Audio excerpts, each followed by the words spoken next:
Son las 7 de la mañana, 52 minutos, y en el entretanto vamos a echar lápiz aquí con Luis Fernando Mejía, que no solamente es el director ejecutivo de FEDesarrollo, sino que fue director del Departamento Nacional de Planeación, es decir, tiene el país en la cabeza, y vamos a hablar particularmente por esta ley de descentralización, es la reforma constitucional que pretende modificar las transferencias a las regiones. Para entender este tema, si le parece, doctor Mejía, empecemos entendiendo qué es el Sistema General de Participaciones, y es básicamente el dinero que el gobierno central le traslada a los municipios, a las alcaldías y gobernaciones, ¿no?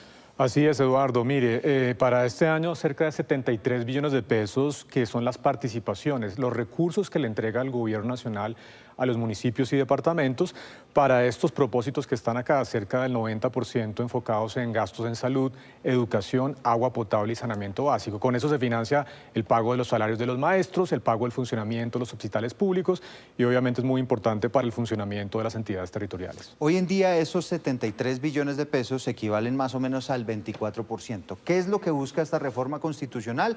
Aumentar ese porcentaje a 39,5%. Eso más o menos nos da unos 103 billones de pesos al año para el año 2034, porque esto sería pues paulatinamente se vendría dando ese aumento. Expliquemos cuáles son las preocupaciones en torno a este tema, doctor Mejía. Pues Eduardo, mire, el tema de fondo es que este aumento que se plantea de pasar del 24% a cerca del 39% implica que va a ser muy difícil que el gobierno nacional pueda financiar ese aumento de las transferencias. ¿Por qué?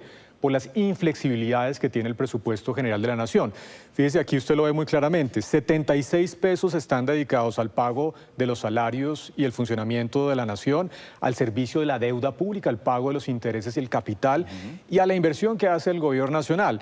Esto lo que implicaría es aumentar de 24 a 39 pesos, básicamente reduciendo el tamaño Queda menos platica, ¿no? Así es, funcionamiento de deuda e inversión. La pregunta es qué puede trasladarse a las entidades territoriales. El servicio de la deuda lo tiene que hacer el gobierno nacional. El pago, por ejemplo, de las fuerzas militares es un tema del orden nacional. Las pensiones, que representan una parte muy importante, más de 40 billones de pesos anuales. Entonces, es muy difícil realmente llegar a esas cifras, lo que implica entonces que muy seguramente tendríamos que tener un mayor gasto público y por ende un mayor déficit fiscal, lo que pondría en riesgo pues, la sostenibilidad de las finanzas públicas. Hay que decir, doctor Mejía, que esta reforma constitucional no contempla ese traslado de funciones a los municipios. Para poder llegar a esta fórmula, ¿qué se le ocurre que podrían trasladarle a los municipios? ¿Qué tareas podrían asumir en ellos? Pues mire, este acto legislativo tendrá que venir con una ley de competencia adicional que en esa revisión de lo que actualmente hace el gobierno nacional dirá qué tipo de cosas podrán hacer las entidades territoriales. El análisis que hemos hecho desde FEDesarrollo básicamente se puede profundizar la educación y la salud, que hay unos gastos que sigue haciendo el orden nacional, por un lado, y por ejemplo algunas inversiones en infraestructura, especialmente las relacionadas con vías terciarias. Sin embargo, no hay forma de llegar a estos 39 pesos de cada 100 pesos, dadas las responsabilidades que tiene hoy en día el gobierno nacional. Y por ejemplo, un municipio podría asumir el pago de sus jueces o de sus policías, es decir, una fórmula para que pueda un poco encajar esta cifra de la que estamos hablando? Ya hay parte que se está asumiendo a nivel local, especialmente lo de la policía y la administración de justicia, pero en general este tipo de responsabilidades son del orden nacional y delegarlas a las entidades territoriales puede generar, pues por ejemplo, congestión desde el punto de vista de la administración de justicia. En resumen, estos 61 pesos que estamos viendo aquí no serían suficientes para los gastos y las responsabilidades que tiene la nación. Tal cual. Hablamos de pensiones, del pago de la fuerza pública, justicia. Nosotros hemos hablado no de 39, sino de 30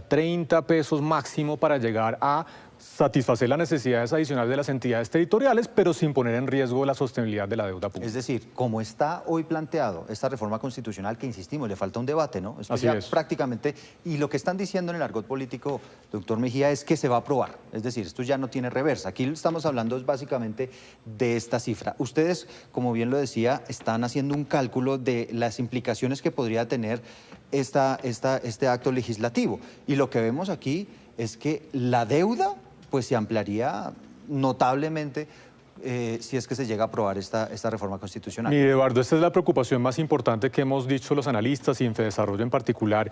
Mire, la deuda pública, esto es el endeudamiento que tiene la nación con inversionistas locales e internacionales, subió al 60% del PIB en la pandemia, se ha venido reduciendo y se estabilizará alrededor del 55% del PIB. Esa es la estrategia fiscal.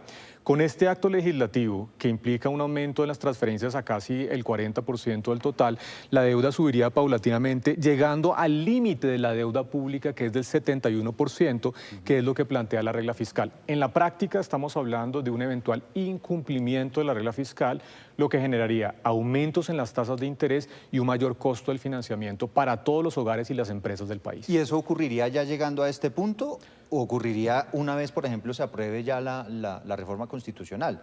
¿Podríamos ya tener un mayor costo de deuda? Claro, eso se va a adelantar porque en la medida en que los mercados estén viendo que esta es la senda de aumento de la deuda pública, pues inmediatamente van a reaccionar y van a decir, yo a Colombia le sigo prestando, pero le va a cobrar una tasa de interés más alta. Entonces las consecuencias no van a ser en 12 años, van a ser inmediatas. De hecho, cuando terminó el sexto debate, si usted mira el comportamiento de las tasas de interés y de la tasa de cambio, hubo aumentos justamente en el precio del dólar y aumentos en las tasas de interés. Claro, es que todo esto está impactando ya directamente la economía de nuestro país, aún sin haber sido aprobado. Imagínense ustedes qué podría ocurrir si es que el Congreso lo aprueba, por lo menos en estos términos.